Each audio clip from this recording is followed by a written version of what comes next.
Hello, everyone, and welcome to episode number 55 of the NordCast. It is Wednesday, May 15th, 2024. I'm your host here, NordCast7, joined with Carter. How are we doing today, Mr. Rochelle? Doing all right, honestly.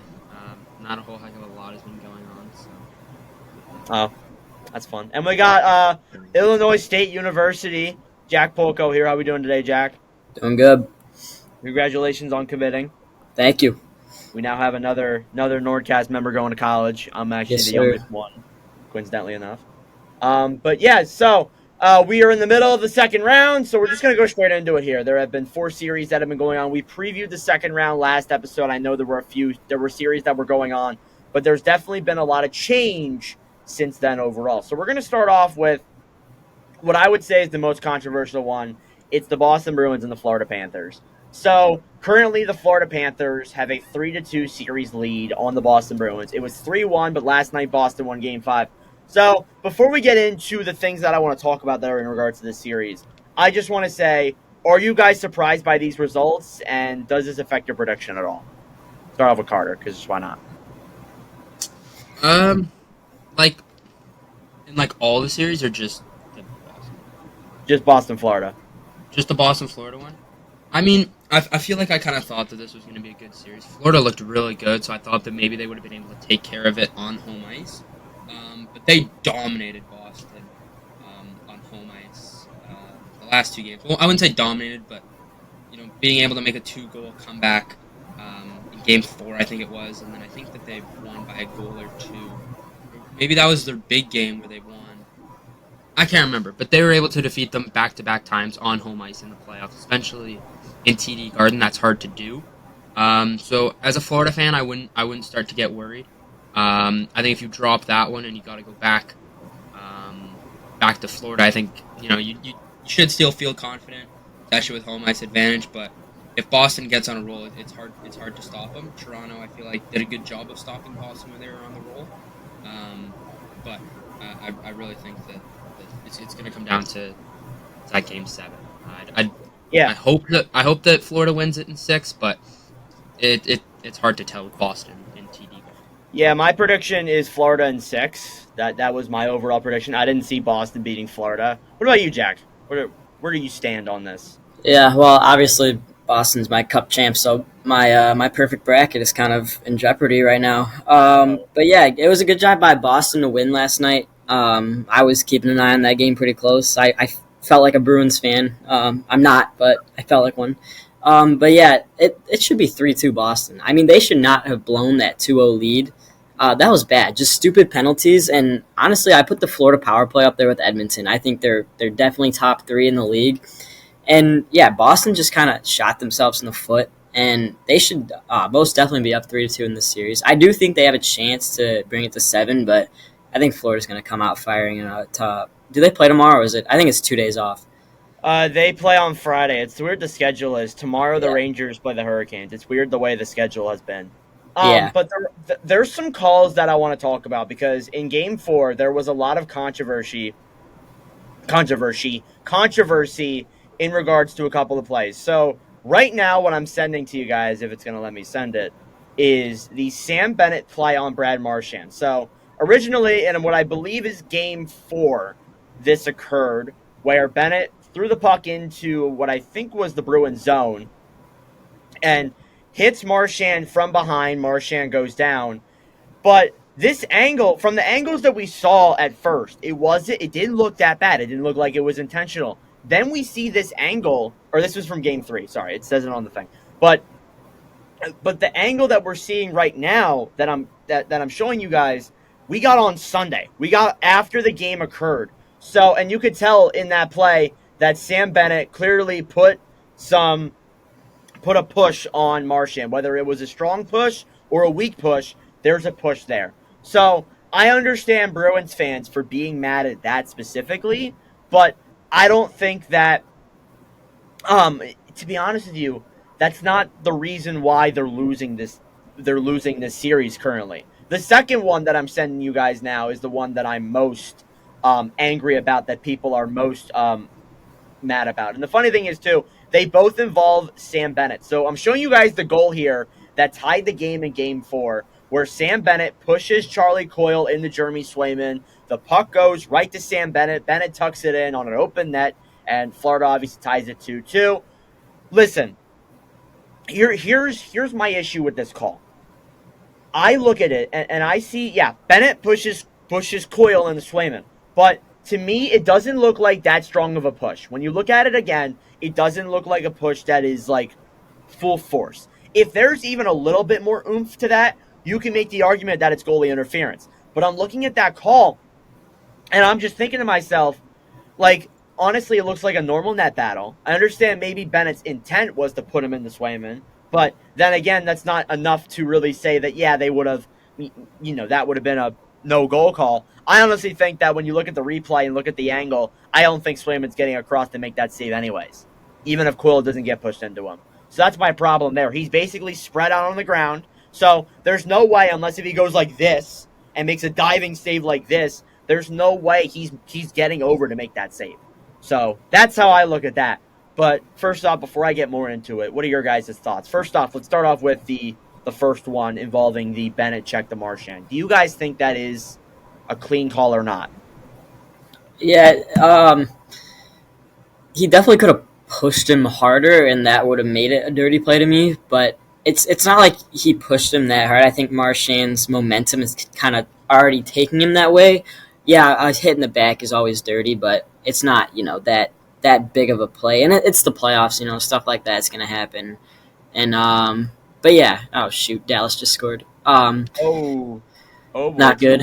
But yeah. Anyways, it's the playoffs. Hits like that are gonna happen. So, Carter, what do you think? Like, it's so how I see it is Bennett's bracing for the hit. Clearly, he gets his hands up, he's bracing to be checked, and he's ready to give back. When Marchand comes at him, he's ready to give him a shove back, too. It's just unfortunate the way that he ends up catching him. I don't think Bennett meant... we get it. Bennett plays on the edge. Sure. But it's not...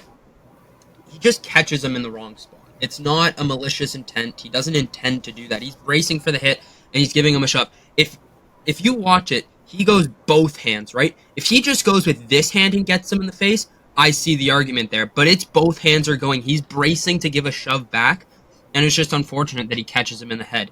Marchand is also a lot smaller, too, and he kind of tucks down a bit as well, which is allowing him to get hit in the head there. So the momentum of Marchand going into the boards has nothing to do with Sam Bennett.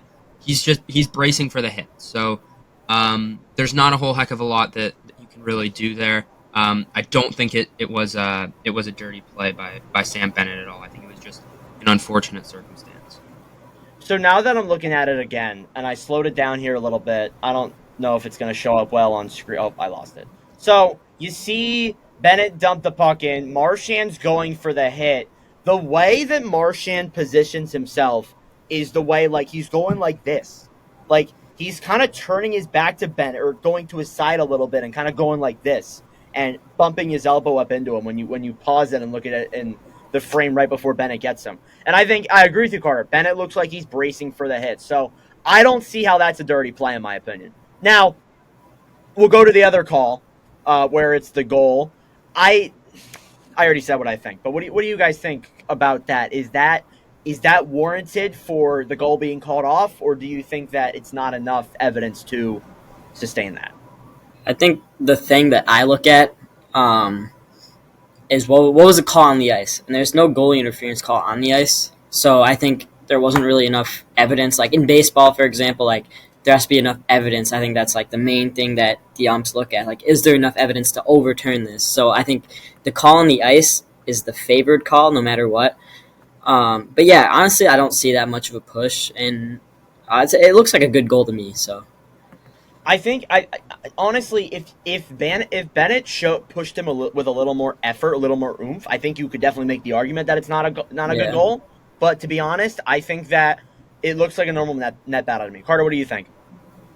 So I know that you talked about how you feel that no matter what, even if he was able to make a play on that, he's not making the save, and that's why it shouldn't be goaltender interference. That's not really how goalie interference is really judged. Even if the goalie, even if there's any sort of obstruction to the goalie, whether he's making the save or not, any obstruction of the goalie making an effort to make that play, usually should result in goaltender interference. Now, with that being said, Coyle is already heading towards the net there, so his momentum's already taking him that way. If Coyle is just standing in front of the net, not moving, and then there's the Sam Bennett shove, we have ourselves probable goaltender interference. But he's trying to take Sam Bennett out of the play and trying to weasel him out. Sam Bennett's obviously not going to do that, so he tries to check him away.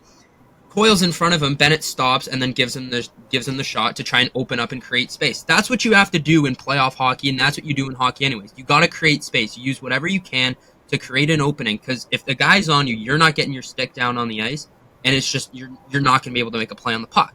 So he gets Coyle out of the way. Unfortunately, it happens to go, for Coyle's case, it happens to go towards Jeremy Swayman. The puck ends up dropping right in front of Sam Bennett, and he's able to whack it home.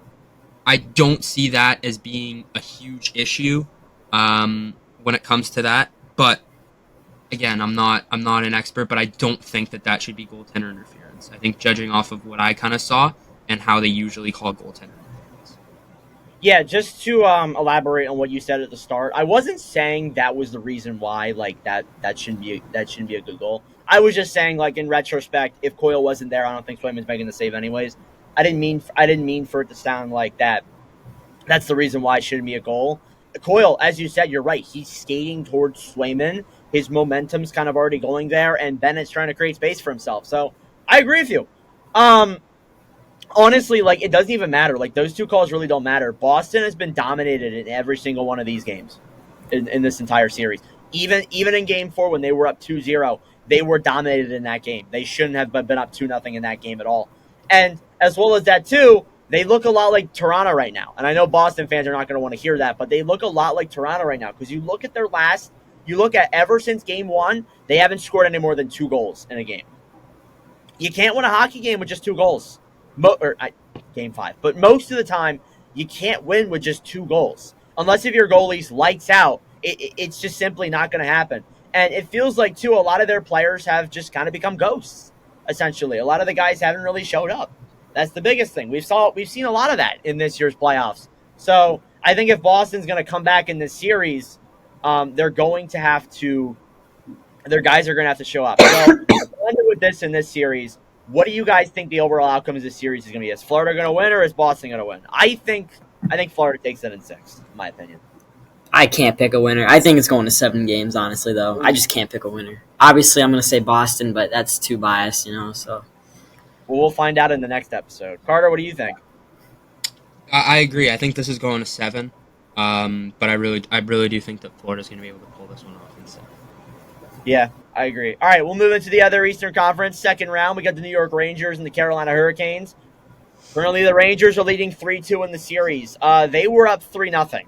I think we recorded a podcast on the night of Game 3. I think, yeah, because you guys made a bet on who was going to score. But obviously, no, that didn't work out. Yeah. Thank God. So ever since then, the Carolina Hurricanes have won both games. And they've won both games in pretty kind of lopsided fashion. Game 4 was a little bit close, but the Hurricanes still won it. Game 5 was the first game of the entire series that was decided by 2 or more goals. So it's been a close series the whole way through, but it seems like the Rangers are kind of selling here. They were up 3-0 in this series. Now they have a chance. Now there's a possibility that they could be seeing a Game 7 on Saturday in New York. So here's my question to you guys. A first-round reverse sweep has happened 4 times in NHL history. The last time was 10 years ago in 2014. The second time was 2010 with Philly and Boston. And then the last time it happened was over 30 years ago in 1975. So it has been, 4 times. So it's been a long time since we've seen a team do this. So do you guys think the Carolina Hurricanes are going to be able to reverse sweep the New York Rangers? Honestly, I would say if there's any team in this entire playoffs right now that could, it's the Hurricanes. But what do you guys think? I totally agree with you. And I was talking to my neighbor yesterday. She's a Rangers fan, and man, I'll tell you what, she's very nervous. And yeah, like you said, if there's any team that's going to do it, it's Carolina. Carter? I agree. I think that when I've said this before, all it takes in playoffs is to get hot. And if you get hot at the right time, especially if you cool a team off from getting hot, like the Rangers were, 7 straight wins. 7 straight in the playoffs. That does not happen almost ever. That never really happens. You don't see that. Being able to cool them off and having the momentum of taking that last game at home, taking a game in Madison Square Garden, and now you're coming back home to your home crowd. You can't ask for better momentum. I really do think that they got a good chance here, and I think if there is a team that can pull it off, it's going to be this Carolina Hurricanes team, and especially against this New York Rangers team. But they are getting some pieces back. They do get Blake Wheeler back as well, who is coming back from his injury. I think he should be back. He was in a full contact jersey, but we will have to see. Yeah, as you guys said, I think as we've been saying, I think the team that would do it is the Hurricanes. The Rangers just have seemed to have been ghosts, essentially. You see in Game 5, Jacob Trouba had your only goal. You ain't winning a game when Jacob Trouba is scoring your only goal. No flack to Trouba, but you just simply are not winning a game. Let me go look at Monday here, or let me go look at Game 4 here if I can find it and see who got goals in that one. So you got a goal from Will Cooley in Game 4. You got a goal from Barclay Goudreau, Lafreniere. Yeah, so ever since Game 3, you haven't seen any of the big guys score a goal. Like Panarin hasn't scored, Zibanejad hasn't scored, Kreider hasn't scored. It's looking a lot like 2023. It's looking a lot like that right now. So if the Rangers are going to win Game 6 or Game 7, they're going to have their big guys show up. That's the biggest thing. And if they become ghosts again, I don't know. Maybe you see a change. Like, I honestly, if they blow a 3-0 series lead, I think there could be some huge changes. I don't know if we see anything that's like over the top, but I feel like we could see a major change because it's become pretty clear that this team really does rely on Igor Shesterkin, and that's simply just not going to work. So, yeah, moving into the Western Conference now, we'll start off with Oilers Vancouver. This is a 2-2 series. This has been a great series. This has been a series that I've really enjoyed on all fronts.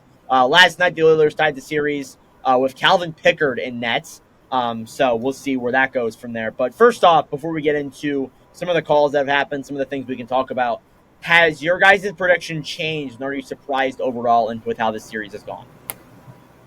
Yeah, not really surprised. I think coming in is pretty even. If Demko was playing, I think Vancouver would definitely have an advantage. But yeah, like I said in the previous episodes, I have Vancouver in my finals. I really, really like them. And they've looked good, and Silovs has been playing really well. But yeah, last night, that's a huge win for the Oilers. If they go down 3-1, I don't think they're coming back. So, yeah. Carter, what do you think? Honestly, I'm pretty sure I said Edmonton, because I've said for a while that I don't really trust this Vancouver team. They haven't really shown me a reason to really trust them. I've kind of, especially with these goaltending injuries, like their goalie right now, what's his name again? I can't actually remember. Artur Shilovs. Yeah. Shilovs, yeah. Like he's been good. Yeah, he's looked good. But how often are you going to get top performances from him every night? He's not a proven guy. He's not Thatcher Demko. Yeah. He's not, I don't know who their backup is either, but like he's not one of your top guys, and it's hard to really win a series without your top goaltender. So I think this is going to be an upwards battle for the Vancouver Canucks. I think this series could honestly go to 7 as well. I think a lot of these series we're going to see are going to end up going to 7. Yeah, I really like Edmonton. Yeah, I like this series as well. I like the Oilers. Honestly, this is a series where, like, no matter who wins, I'm not complaining. Like honestly. And altogether, these playoffs have been that same way. When you look at the teams that are currently in it right now, if the Avalanche get eliminated tonight, which we'll get into that in a second, and there's a good chance they will because they're down 2-1 in the second, and of course they just scored. They're up 2-1, I thought. They literally They just scored on my Me screen too. as soon as that. Yeah, of course. But if the Avalanche get eliminated tonight, the next team that we saw win a Stanley Cup was 2011, as of right now. So there's a good chance that we'll see a team that hasn't won a cup in at least 13 years. That's good. That's good for the league. I like seeing new teams win cups. So that's why I would like to see Oilers and Canucks, one of those teams, go to the Stanley Cup Finals. So one thing that I sent to you guys in the Instagram group chat, I want you guys to go take a look at that, is the Carson Sussy cross check to the head on Connor McDavid, cross check to the face. So Nikita Zadorov was fined $5,000 for, I think a cross check from behind, and Sussy was fined for a cross check was suspended 1 game for the cross check to the face on Connor McDavid. So first off, I want you guys to watch the play. I sent it on the Instagram. I'm gonna speak my piece first, then I'll go to you guys. Honestly, it's the right call. I think it's the right call to suspend a guy like Sussy this amount of games. Not only because you're protecting McDavid, but this is how concussions happen. Like, I understand you can be like, oh, it's bias for McDavid and this and that. But honestly, that's how concussions happen when you cross-check someone in the face. I can speak from experience because I've been absolutely destroyed from a cross-check in the face and got a concussion. So it's something that has happened to me, and it's something that just needs to be taken out of the game. And seeing that happen, and seeing Sussy get suspended 1 game is, honestly, maybe you should get more. I think if it's not the playoffs, he gets 5 or 6 games. I think he could get something similar to what Morgan Riley got on Ridley Gregg. We could see something like that there. But honestly, I look at that. That's a dirty play. And I think if it's not the playoffs, it's more. But since it's the playoffs, it's 1 game. So overall, what do you guys think about that overall cross-check to the head and that call overall? Yeah, I would agree with you. I think it should be more than 1 game. And I don't know. McDavid is kind of falling already, so I don't know if he meant to hit him in the face. But yeah, it's still a dirty play either way. So yeah. Yeah, I'm with you, Carter. It's unfortunate for Susie because I think without Zadorov coming in and cross-checking McDavid from behind, we're not hearing anything about this. We're maybe hearing of a fine. We're not hearing a suspension. I don't think he's getting him in the face. So realistically, this is Zadorov's fault. He doesn't cross-check him. They have Susie, and everything's fine. There's maybe a fine that's dished out, but there's not. We're not having a big, huge discussion about this. But I think that's why it was only a game and it wasn't anything more. Because obviously he's not trying to get him up here. He's going for the chest, but it's because he's falling because of an unexpected cross check from behind. So I feel bad for Susie because obviously he didn't mean to do it. But unfortunately, it's the way it has to happen. Yep, and this is the only series currently that is tied at 2. So I'm going to ask you guys one last question. Who do you guys think comes out on top in this series? I don't know. I'll let you guys speak first, and then I'll go Vancouver in 7. Ooh. Okay. Edmonton Edmonton in 7? Okay. So we agree that it's going 7. I got Oilers in 7, though.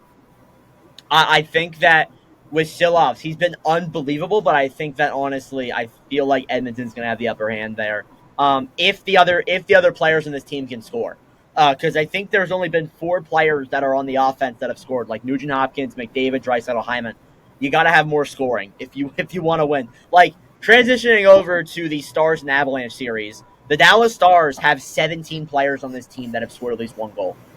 So that's something you got to keep in mind. And speaking of Dallas, Colorado, we'll go straight to that. The Dallas Stars are up 3-1 on Colorado heading into the second intermission of Game 5. It's currently going on as we speak. It's tied 2-2. So, first off, I want to say, are you guys surprised by the results in this series, and does it affect your prediction?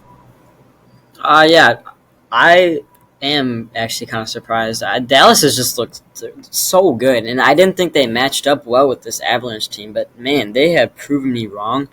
I have Colorado winning in my bracket, but obviously if I could now, I would change it to Dallas. They've just looked so good, and I think they have a real shot at the Cup and coming out of the West. The perfect bracket's really in jeopardy. It really is. I need Boston and Colorado to clutch up here. Yeah. Carter, what about you? I really like I really like this Stars team. I think that they're realistically they look really, really good against Colorado, and I think the Colorado Stars usually they're a great match for any team, but right now for some reason against this Dallas Stars team they're struggling. So right now against this Yeah, Dallas Stars team they're kind of struggling. So Cale Makar has not looked like himself lately. He's looked just.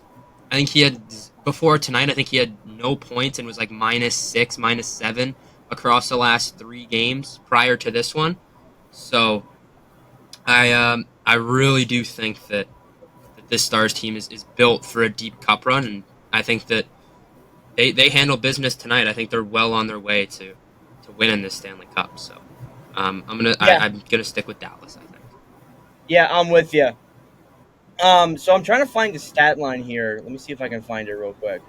So what I saw today was the Avalanche's stats through the first 4 games, not including Game 5, through the first 4 games. It might be NHL and ESPN. So Cale Makar, if I remember correctly, had no points through these 4 games. Nathan McKinnon, 1 assist. Mikko Rantanen, 1 goal. So those players being absolute complete ghosts is not going to win you a championship, in my opinion. It's just simply not. So I think that if Colorado wants to win this series, they're going to need guys that can score. And currently in Game 5, I believe the scores are, let me look real quick, Cale Makar and Arturi Lehkonen. So at least their guys are getting on the board now, but through the first 4 games, it has not been great. And as well as that, too, this team has never had a lead in the series. Besides winning in overtime in Game 1, this team has never had a lead in this series. So that is something that's very significant there to what is happening with the Colorado Avalanche, with this team overall. So, again, I think Dallas wins this. I think they take it in 5 or 6. I can't see Colorado coming back from down 3-1. But then again, if there was a team that I guess could, it probably could be the Avalanche. They're probably the most dangerous team in the NHL playing from behind. So, obviously, it's something you want to keep in mind. So, that'll do it for the playoffs. Playoff talk next episode will be round 3. So we'll be previewing the 3rd round of the playoffs. I don't know how many games will be in, but I think the last possible game is Monday. So definitely next episode will be our round 3 preview. But regardless, playoffs have been good so far. One last thing. If you guys could give a Conn Smythe winner of the playoffs this year, who are you guys taking? Oof, that's tough. Carter, go ahead, because honestly, I'm not too good with stats right now. 100%. Okay, like it's gonna come down to who ends up winning the cup. Yeah. How about Wyatt Johnston? Wyatt Johnson, he's been There you really go. good. That's my pick. That's my pick. Yeah. If Dallas ends up making it, I think you gotta look at Wyatt Johnson, as being one of the guys, as well as Jake Ottinger. I think you gotta look at the goaltending as well. He's put up this entire series, other than their game loss, he's put up over a 900 in every game. In the playoffs, outside of the first 2 games of the series, he's put up over a 900 in every game, which is exactly what you need out of your star goaltender. So I think you got to go Ottinger if you're Dallas. Avalanche, I think it's hard to really say because before all of the Nichushkin stuff, I think that he was probably their most underrated player. And it kind of sucks for him. So I think he would have been a good pick. But obviously, it's going to come down to who wins the cup for the Conn Smythe. It's hard to really say without knowing. Honestly, yeah. You guys are saying a lot of guys from like Dallas and stuff. I would have to say I think you got to put Shesterkin in that conversation. You got to put Swayman. I think you got to put Leon Draisaitl in there. You got to put McDavid in there too. 18 points. Here's the thing with McDavid. McDavid's kind of been a merchant. He has 2 goals, and I think 11 of his 16 points were on the power play. So that's kind of why I'm not really like, McDavid. I think it still doesn't matter. Points are points. The voters don't really. True. You got a point, but at the same time, I mean, there's a chance that McDavid could win it just because he's McDavid. Besser's another one. Besser's been freaking unreal.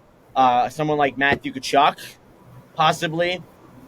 There's. I feel like there's a good chance we could see a goaltender winning it this year. Yeah, I think there's been a lot of goalies who have been spectacular through this playoff run. All right, so that'll do it for the playoffs. We're actually going to say goodbye to Jack because it's almost 9 o'clock. So Jack has to go somewhere. So adios, Jack, and Ian Carter. Yep, see Take ya. care, Jack. All right, so transitioning on here into the World Championship. Now, usually we don't really give a shit about the World Championship because no NHLers really go to it. It's a lot of guys that are ex-NHLers or guys just from, that certain area. But there have been, obviously, with the Olympics going on, a lot of guys have gone over. Teams that have missed the playoffs, guys that, want to get on that Olympic team. So we'll start off with the overall standings, if I can even freaking find them. Where are they at? Here they are. So currently in Group A, Switzerland has the lead with 11 points. They've played terrific, if I'm looking at this correctly. Then you got Czechia. Czechia has played well. Then you have Canada at 3, Finland at 4, Norway at 5, Denmark at 6, Austria at 7, and Great Britain at 8th. When you look at Group B, you got Sweden at number 1, have played very well. Slovakia at 2, Latvia at 3, Germany at 4, the United States at 5, France at 6, Kazakhstan at 7, and then Poland at 8. So one thing that's interesting here that's different from the World Juniors is we have a lot more teams that are in it. I think the World Juniors is like 8 teams? 5 and 10, 5. 5 teams? Yeah, it's so 5 10, and 5. So 10 teams total. But in this entire pool, we've seen 16 countries. So that's the cooler part about the World Championship. There's a lot more teams that are involved when you're looking in terms of that. So, Carter, I know I'm putting you on the spot here, but do you have the player stats pulled up? If not, I can read those too. I think I can get it here. Yeah, I got player stats. Yeah, so there have been plenty of guys that have come over from the NHL on teams that I've missed that have played really well. So, if you want to elaborate more on that. Yeah. So obviously Switzerland has they've been like led by obviously Roman Josi and Nico Hischier. Hischier's got a goal a game. Josi's putting up 2 points per game. Both guys have just been absolute unreal for them there. Obviously Connor Bedard, he's got 5 goals through 3 games. He's going to be the best player in the world real soon. And it's nice that he's already we saw at World Juniors. He dominated on that world stage, and he's going to dominate on this one too. As well, a kind of like one that probably not a lot of people expect. Yashin Elias. Yeah. Never heard of this guy in my entire life, but I said, who the hell is that? Yeah. Yeah, exactly. He has 7 points through 4 games, so I feel like he plays well in this tournament. You might be seeing some teams giving him a call. So, that's kind of highlighting the top guys here. There, you can take a look, and there's a lot of guys that you might not have ever heard of, and they're just dominating this tournament. Former NHLers too. Like I saw Dominic Cahoon. I'm like, what the hell? Where have you been my whole life? Like Dominic Cahoon was here. I'm trying to think of other guys. Sven Andrighetto is there as well, another former NHLer. There's even some guys here too that are like rookies and prospects. Like it's funny to me that Pierre-Luc Dubois has more points in less games in the World Championship than he did in the NHL playoffs. That's just funny to me. He has 4 points. I think he had 1 point when playing the Oilers. So there's a lot of guys who are averaging a point per game in this tournament right now. So I think this is a great way to kind of get your name out there for these international tournaments.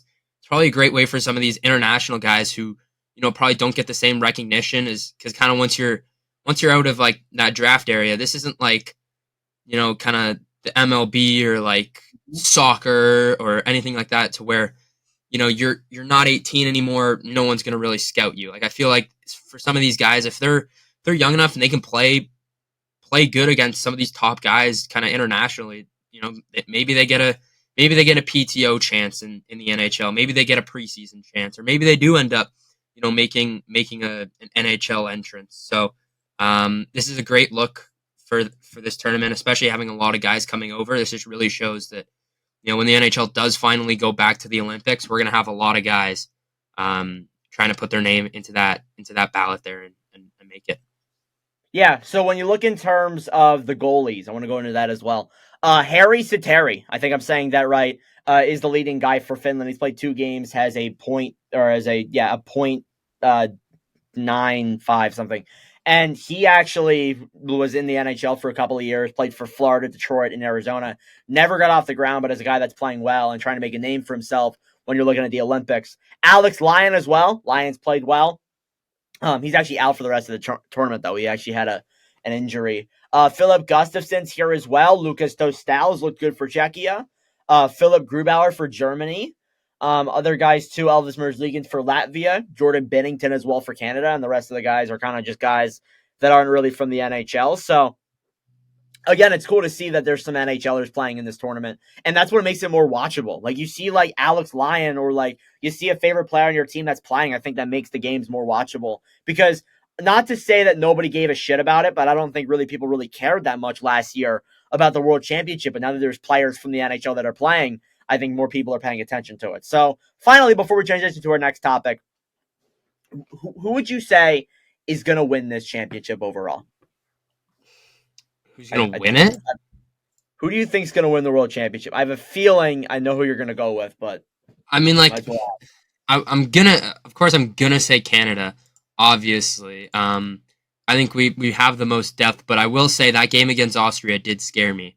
That was a scary game for Canada. We were up 6-1, looking like we were dominating, blew that lead, in classic Canadian sports fashion. We're really good. We're really good at blowing big leads. But it's okay. We ended up winning that one in overtime. But that was a valuable point that we missed out on too. So, I don't know. I think if I were to give top two, out of each, I think I gotta go Canada, and then I'd go the Swiss, because obviously highlighted by the two guys that I mentioned, and they just look absolutely unreal. Looking at Group B, I think you got to go Sweden, and then you got to go Slovakia. But Nordic's favorite, Latvia, not too far behind in that category there. So definitely looks like Latvia will be making the elimination stage of this tournament. I hope, but I don't. Sadly, I don't see them winning this tournament. I mean, hey, we'll see. I gotta go with the Swiss. I'm looking at their roster right now. They have one hell of a team: Nico Hischier, Nino Niederreiter, Philip Kurashev, Kevin Fiala. On the defense, you got Roman Josi, Jonas Siegenthaler. So I don't know if they win it, but I definitely think they'll be top two, along with Canada. But I'm not ruling out Czechia either, even though we do have some beef. But put that aside, Czechia, if you want to agree with me. But I think you got to go with Switzerland and Canada currently. As it goes for Group B, I think you go with Sweden. Sweden's had a really good roster. I don't know. I might go with Slovakia, honestly. Slovakia has a decent team, too. Juraj Slavkovsky's looked good. There's other guys in this roster, too, that have looked notable as well. Like, for example, Marty Pospisil. I'm probably saying it wrong. But he's a guy from Calgary who's looked good in this tournament, too. Other guys as well, like just, the team, Martin Fehervari, like the team has some solid players. So I'm not ruling out Slovakia either, honestly. So yeah, I like the World Tournament overall. So transitioning now to our next topic, we're going back to the NHL. We're going to do something where we predict coaches. So there are plenty of teams right now in the National Hockey League that actually don't have a coach. Currently, I believe it is 6 teams. So we're going to go through each of those teams and predict who we think is going to be the head coach of that roster. So we're going to start off with the Los Angeles Kings. Now, the Kings currently have Jonas Hiller named as the interim head coach. They are interviewing other coaches to see who's going to take on the new job. So you can either say that Hiller is going to be the coach, or you think someone else. But Carter, who do you think is going to be the new coach of the LA Kings? I'll be honest. Naming coaches is probably the hardest thing for me to do, especially because there's no real, there's not a thing that, really shows, anything on coaches. I'll let you go, and let me quickly see if I can find anything. Just give me a second. Okay. So I think that there's a chance to go back to Jonas Hiller. There are guys on the market, too, like maybe Dan Blisma, somebody along those lines. I don't really know. I feel like they go with somebody like I feel like they might go with Hiller and make him the permanent one. I don't know. Maybe they promote from within. Maybe they name DJ Smith. Who knows? But I kind of think it's going to be Jonas Hiller, in my opinion. Carter, if you want me to, I can list some coaches. I got a list in front of me. Okay. So I think I'm going to go with Jonas Hiller. I know there's probably other guys that I'm not even thinking about, but I'm going to go with Jonas Hiller as the Kings coach. What do you think, Carter? Yeah, I think that's a good one. I don't really know. It's hard for me to really name a structure, but I got some guys. You could see a guy like Dave Haxtell, someone who's familiar with that Pacific Division. Although you could kind of say that not a lot of guys like them in Seattle, so you might not see his name out too much. Jay Woodcroft would be a bad one. I think he was still good with Edmonton, kind of in his tenure. Just kind of you had to make a move with him early on in the year because things weren't going well, and he is very familiar with that Pacific Division. So I'll go with Jay Woodcroft. Ooh, okay. I think he's a proven guy. He's been to the playoffs. He's made somewhat of playoff runs here and there.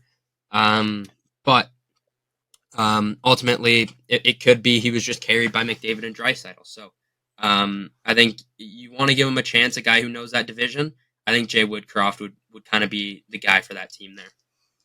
Okay, yeah, I don't hate that. I kind of agree with that, actually. I think that Woodcroft would be a good fit for the LA Kings, honestly. So we'll move on to the Toronto Maple Leafs. The Maple Leafs obviously fired Sheldon Keefe. Now they're looking for a brand new head coach. I'm going to say mine before you go to yours. I think they go with someone like Todd McClellan. I don't think they're going to get Berube. I don't know if they're going to get Woodcroft. I feel like they're going to go with someone like Todd McClellan. In my opinion, I feel like that would be a better move than Berube, to be honest with you. But, you might disagree with me. Carter, who do you think will be the coach of the Maple Leafs? So I do like that, that Todd McClellan. That is a great one. That'd be a good one. I would go him. I think he would be a good one. Could go him. Claude Julien would be a good. Yeah, you know what? I really like that pick. I'd say Todd McClellan too. Okay, awesome. I Cool. I like that too. I think he's enough of, I feel like, would be a hard-nosed coach that he would be kind of like Sheldon Keefe in a sense. But I think that's a hell of a pick. Yeah, I'm with you. Moving on to the New Jersey Devils. The Devils fired Lindy Ruff. Why is my throat being like that? They brought in Travis Green as the interim coach. Oh my God, Jesus. So Carter, who do you think is going to be the head coach of the Devils? I'm going to go get some water. I don't know what's going on with my throat right now. Looking at the head coach, kind of for the Devils, you could be looking at a guy here like David Quinn. I think that he'd be a great fit. Was recently with the New York Rangers. I think he'd be great. Like I said, kind of same thing with Haxtell or Woodcroft. He knows that division. So I think David Quinn would be a great kind of fit there in that New Jersey locker room. I think that most of their guys are developed too, so I don't think development is going to be a huge thing for the New Jersey Devils outside of Luke Hughes. So other than that, I really think that he'd be a great fit for them there. So we do have an in-game update here on Dallas versus Colorado. Casey Middlestat has scored for the Avalanche. That's the first lead that Colorado has had the entire series, and now they take a 3-2 lead with 18:39 left in the third. So a little in-game update there for the NordCast. But if I'm going with a Devils coach, I gotta go with Craig Berube. Berube makes the most sense to me. I think that he has the experience to coach a team like that. And I think as well as that too, I think what's going to make an impact on this is it's close to home for him. He lives in the Philadelphia area, not that far from me. So I think it would make a lot of sense for him to go to somewhere that's local to him. So I think that honestly, if the Devils went out and got Craig Berube, it wouldn't surprise me at all. Another guy that I think too could be a good name is Sheldon Keefe. potentially. Sheldon Keefe's a guy I think is very possible as well, but obviously when you're looking at that team right now, I think Berube is the most realistic for me. San Jose Sharks will go to next. So the Sharks the Sharks are an interesting team because they're tanking. They're like rebuilding right now. So I don't think you go with like a big name coach. I feel like you would go with someone maybe like an assistant coach who is good for the young guys. I think there's a good chance they go with someone like Dan Blisma if Seattle doesn't go out and get them. If they go out and hire someone like him, someone who's young, good for that. I'm gonna look up the San Jose Barracuda head coach. Maybe he's a guy that could be too. Potentially as well, Ryan Warsofsky was a name that was brought up. I think as well as that too, Jeff Blashill was brought up as well. So John McCarthy is the coach of the Barracuda. So I'm actually gonna go with Ryan Warsofsky. Not a whole lot known about him, but he's a Calder Cup champion. And I think that when you're looking in terms of the Sharks, they're a young team. They got a lot of young players on their roster, especially after they get Celebrini, whoever else they get. So chances are, I think they go with Ryan Warsofsky for the head coaching job. But Carter, what do you think? Yeah, I do like that. I think you want to, if you're a rebuilding team, you want a guy who already knows that San Jose Sharks culture.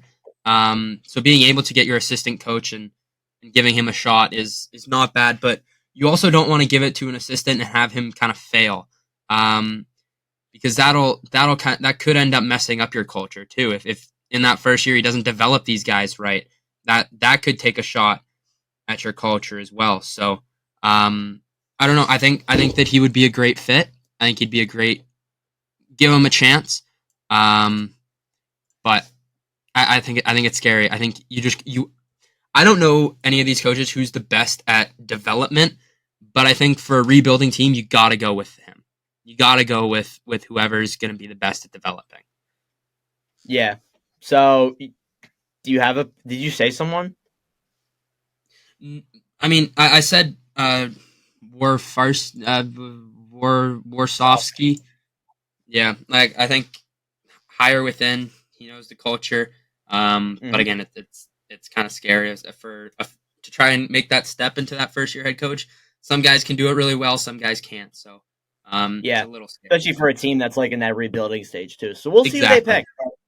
Honestly, we'll find out. Winnipeg Jets. We'll go to your team now. So the Winnipeg Jets, obviously Rick Bowness retired, so they obviously need a brand new head coach. There's a lot going on with the Jets right now. We'll get into that in a little bit with the news and rumors. But Carter, since you're a Jets fan, who's your number one guy you want as the coach for the Winnipeg Jets? Berube. Oh, okay. He is already, I'm pretty sure he has already had a flight here or something. He's had something to do with the Winnipeg Jets because I've seen stuff about that already. So he's already been in talks with us, but I feel like he's also probably been in talks with a lot of teams already. So we'll have to see what goes on with that. But he would be my number one target. Yeah, I'm with you. I would like Berube as well. Since I already went with someone like Craig Berube, I can't pick him. I've said in episodes before, I've said in videos before that I like Scott Arniel, the assistant for Winnipeg currently. I'm gonna say he gets the job, unless if I'm blanking on someone else who's available for a coaching role. I think that honestly you gotta go with someone like Scott Arniel. I think he's been in this situation before. He's coached this team when Rick Bowness has been out. So I think definitely he'll get an interview, and I think he has a good chance at getting the job as well. Now you're probably wondering why I'm not going with Sheldon Keefe. I think for the team that's trying to get out of the first round, I think the best idea is to not hire someone who has not been out of the first round except for one time. So I think you gotta avoid Sheldon Keefe. I think they'll interview him. I think they'll look into it, but I don't think that they'll go down that road overall. And finally, we got the final team here. If I have all of them, the Seattle Kraken. The Kraken fired Dave Haxtell as from their head coaching position. That was actually their only coach. So they're looking to hire their second coach in franchise history. I'm going to go first. I'm going to say the guy that I just said, Sheldon Keefe. I think Keefe, as a young coach, is a guy that has a good playing style. And for a team that is young and kind of fun, honestly, a team that's young and fun, I think a guy like Sheldon Keefe makes the most sense for the Seattle Kraken. And as well as that, too, they're a team that doesn't have, like, the heavy Toronto media that, a lot of other Canadian teams have. The Kraken are relatively close to Canada, but their media is not as big as, teams like Toronto and Montreal and, the teams in Canada like that. So I think Keefe goes to a team like Seattle, and that makes the most sense. So, Carter, what do you think? I was going to say Sheldon Keefe as well. Okay, I think awesome. how he's able to play the game, I think, is definitely one thing. How he coaches it is really good too. I really like how he coaches. I think he was just kind of screwed in Toronto with no depth. They just had no depth. I agree. We've said that in podcasts before too. Like, they just have no depth scoring. Seattle's a team that has depth. They're one of the deepest teams in the NHL. I know that this past offseason they lost a lot of depth, but I think honestly, still there's a chance that I feel like Keefe is the perfect fit for Seattle. Just the perfect fit for me. So I gotta go with Sheldon Keefe. You have anything else? Nope. All right, cool. So that's your prediction. We got another update here mid-game. Cale Makar has made it 4-2 in favor of Colorado. So unless if Dallas scores 2 here in the next 15 minutes, it appears we're going to see a game 6. And one thing that I noticed before we get into the news and stuff, and then we'll go into our final topic. One thing I've noticed is it's really hard to close out game 4s of a series. It's become way harder. I think every team now that is up like 3-1 or 3-2 has really struggled to close in that fourth game. So, yeah, something to keep in mind there. So moving into news, I want to start off with some Philadelphia Flyers related stuff. Ivan Fedotov has been suspended 3 years from international play. The CSKA Moscow team has been hit with a 2-year transfer ban. So Fedotov's banned from playing in the IIHF for 3 years due to, I think, a contract breach or violating a contract. So that's interesting there. I don't really know what that has to do with anything. Brendan Shanahan staying the president of the Maple Leafs. That's been something that has happened as well. Whether you agree with that or not, I can't see how you can justify keeping him in a job, but I guess it's because Keith Pelly's been here for like 3 weeks, so, whatever. Valery Nichushkin was placed in assistance program. He's been suspended for 6 months. There's been a lot of stuff going on in regards to Nichushkin recently and stuff that happened last year. So I do hope that Nichushkin does recover from this overall because things like that are very hard to overcome. David Riddick was signed to a 1-by-1 contract today. Big save, Dave. Not sure if it's the right move, but we'll see who they bring in as their backup or as their starter goaltender. Because if it's Riddick, I might as well just rebuild. Anywho, moving into other news that I want to talk about. It looks like the Nashville Predators have shown interest in Mitch Marner. What are you saying? 4-3? 4-3 Dallas. We got an update. 4-3 Dallas. Just a little update there in between. The Nashville Predators have shown interest in Mitch Marner. That's something interesting there. You see the Predators. They have guys like Saros. They have plenty of depth and prospects. And there's a good chance that we could see Mitch Marner in Nashville. And I wouldn't hate that. I would like to see Marner with the Predators. And it makes the most sense for the Leafs, too, because you can get some depth from that. You can get some young players. And acquire a goaltender. You can get a guy like Jose Saros. So that factors in there as something that I think the Predators should look into for sure. And then finally, moving into some Winnipeg Jets news. We'll start off with this. Brendan Dillon. It looks like he's going to be a free agent heading into the 2024 offseason. As well as that, too, I'm going to go to Carter here. That's why I'm saying this stuff. As well as that, too, it looks like Nikolai Ehlers has been made available for trade for the Winnipeg Jets. So, going to go to Carter, Mr. Jets fan here. What are your thoughts on Brendan Dillon walking? Don't give a fuck. Oh, wow. Okay. I love Brendan Dillon. He adds a great physical side to our back end. He's not Josh Morrissey. He's not Josh Morrissey. He's not Neil Pionk. I don't care. You think it's time for a change? I don't want it to be. But, I mean, ultimately, I don't know. We got guys who can fill that role. I just don't want it to be Logan Stanley. But I feel like if we let Dillon walk, it's going to be him. So maybe I do care. Maybe I do. But yeah. What about the Ehlers situation? I said it last episode. I said he was probably going to be made available for trade. I said I'd give him up for Neil or for Marner, I'd give him up for Marner, and he's available. Marner's available. Let's Winnipeg. Let's make something happen. Let's get Mitch Marner Brad, in a Jets uniform. Ooh. Let's get him in a Jets uniform. I'd love to see it. Get it for just Ehlers. You might have to give up a lot more, but I mean, well no shit. But I'm saying Ehlers would help their depth, and I think they need some speed kind of on that roster. And Nikolai Ehlers, he's one of the faster players in the National Hockey League, and he's got a lethal shot too. You pair him with Austin Matthews, that's a nice little duo right there. I agree with you. Mm-hmm. All right, but so I will have to say it's kind of sad because that would mean that this now hurts. Oh my God! I bought it 2 years ago, and I'm heartbroken, but it's okay. Unfortunate. Well, he hasn't left yet. That being said, we are going to transition into our last topic. So we're starting a new series today where we're going to do a redraft of an NHL draft every single episode, and we're starting today with the 2020 draft. We'll be right back. So today we are starting a brand new series. Each week of the NordCast, we are going to be doing a redraft of a certain NHL draft. Today we're starting with 2020 and going backwards. So this is going to be posted on the YouTube end of things, obviously on the main podcast as well. So we have it sorted a certain way here where you can see picks 1 to 15. For the video listeners, you can see that we have the original pick and we have the who made the pick on the right side. And for the audio listeners, you can just listen to what we say. So first overall, I'm starting off here. First overall, going to the New York Rangers. The original pick was Alexis Lafreniere. I think you got to go with Tim Stützle. Tim Stützle was third overall in this draft previously. But I think when you're looking in terms of overall scores and all that, Stützle leads the entire draft class in goals. I think you just 100%, you got to go with someone like Stützle at first overall in this draft. So I'll go to Carter now, who's joined with me, and he's going to do pick number 2. So Carter, who are you taking at second overall to the LA Kings? All right, well, the original pick was Quentin Byfield.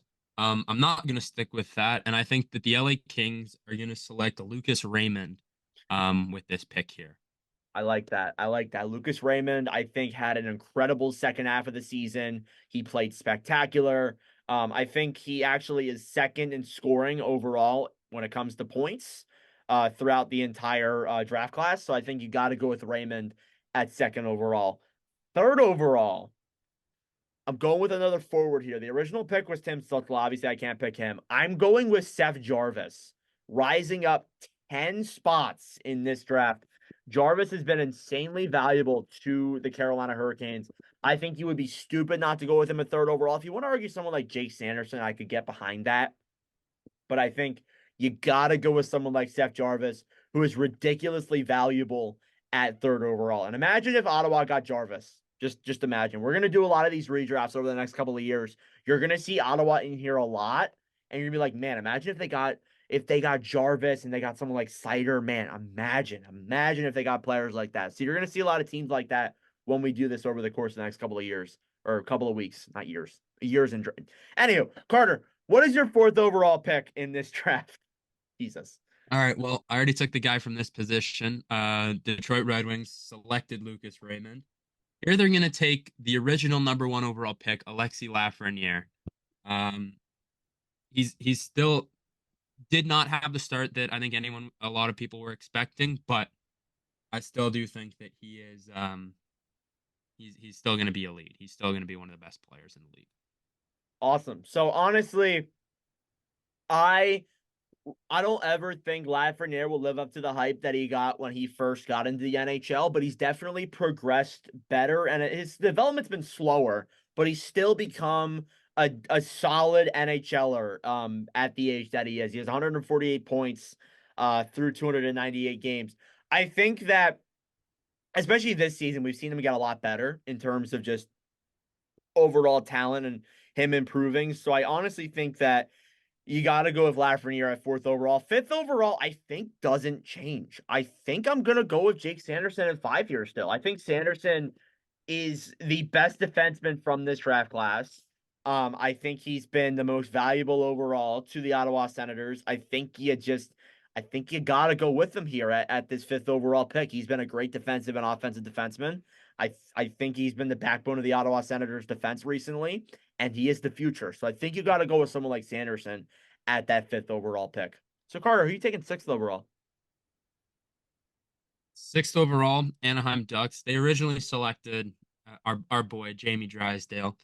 I think they're gonna go defense here again. I would have them selecting Brock Faber Ooh, with this pick bad, here. I think bad. defense is what they need, and I think he's already solidified himself as one of the better defensemen in the National Hockey League. I love that pick. You could argue Brock Faber goes five. You could argue Brock Faber goes fifth overall in this draft. You could Um, argue that he's the D1 in this draft, but yeah. Faber has only played one season though, but it was a great season. He was incredibly valuable to the Minnesota Wild's defense. I think if Anaheim got him, we could be talking a different situation right now instead of getting a guy like Drysdale. So I like Brock Faber there at that sixth overall pick. I like that a lot. Seventh overall here is the Devils. They originally selected Alexander Holtz. What's funny is that I'm actually going to go with someone here who, coincidentally enough, got selected by the Devils, but later on in the draft. I'm going to go Mercer here at sixth. I think Mercer had a down season, or at seven. I think Mercer had a down season with the Devils this past year, but I still think he can be that solid, legitimate top six forward for this Devils team. I think you got to go with him at seventh here. I like Mercer a lot, and I think it makes the most sense and he's one of the better offensive players overall in this draft when you're looking in terms of um the New Jersey Devils. So yeah, Dawson Mercer at seven. Carter, you got eighth. Who you taking? well, with the number eighth pick, I think that this would be a dynamic duo for the Buffalo Sabres of Tage Thompson and Quinton Byfield. Ooh, I think getting Quinton Byfield at the eighth overall pick is a steal um, for the Buffalo Sabres.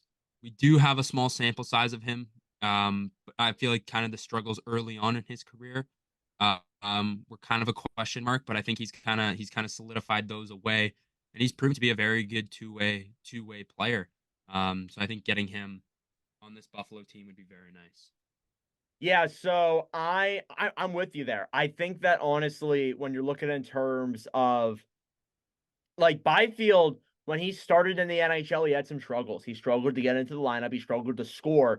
This was the first year, though, where we saw him really improve and play well.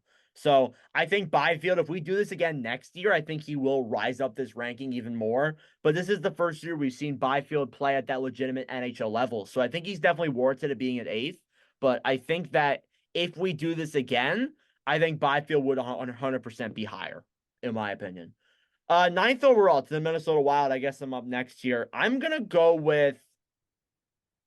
gonna go with someone like, hmm, I don't know. There's a lot of good options here that are on the board for me to pick. I'm gonna go with,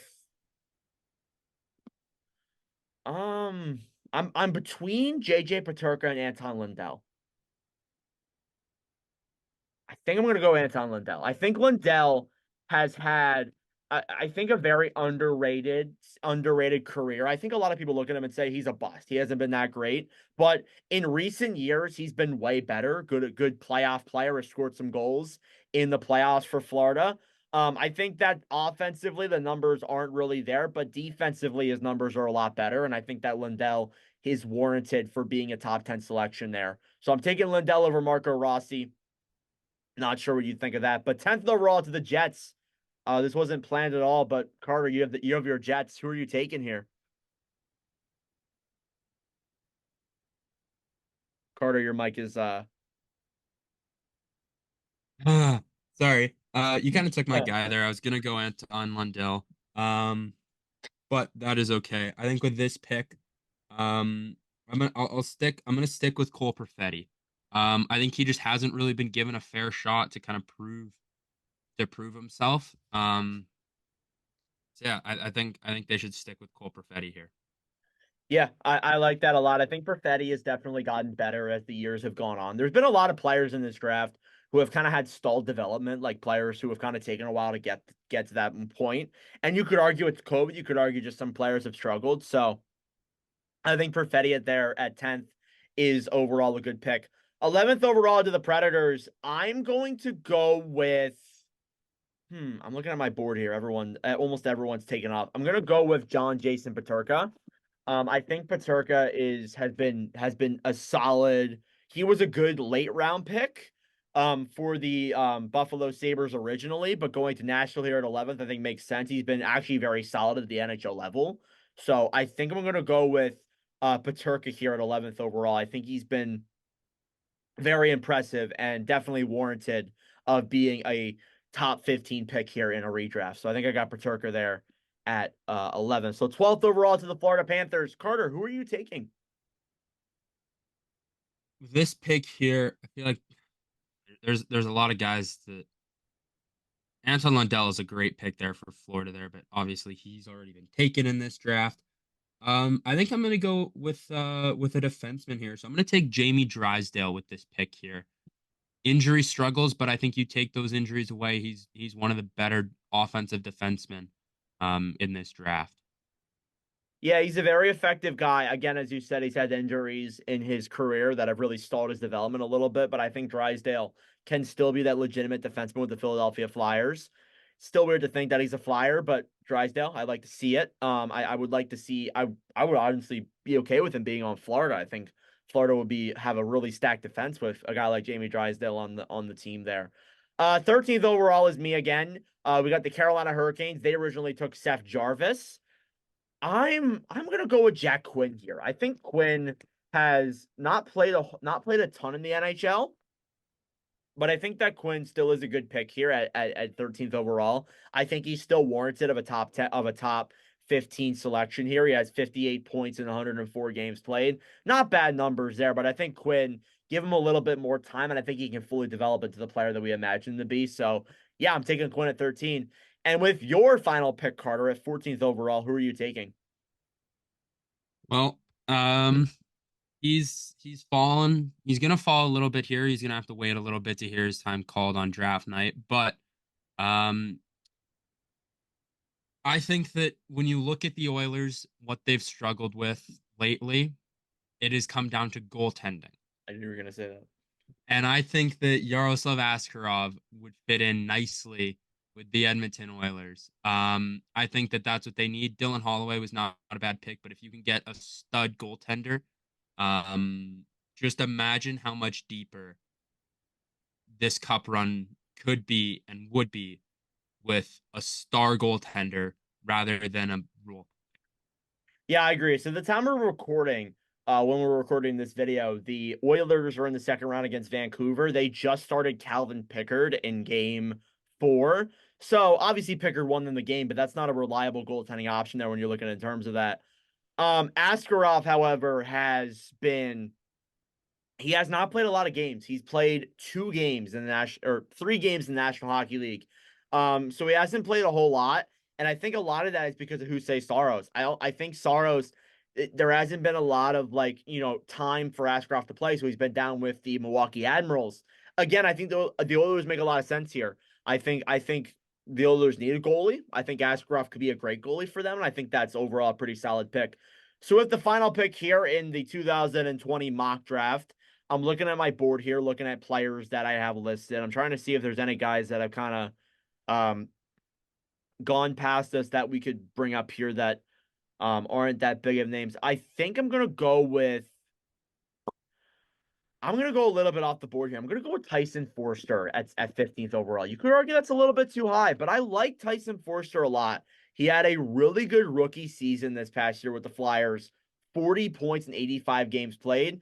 I think that gives us a little bit of a sneak peek of what Tyson Forster can really be. And I think that he can be an incredible player with the Philadelphia Flyers. And imagine if they got him at 15th overall, Toronto. Imagine what their depth would be like if they got someone like Tyson Forster. Now, obviously, they selected Rodon Amirov. He obviously passed away. Rest in peace. But I'm taking Forster there at 15th overall.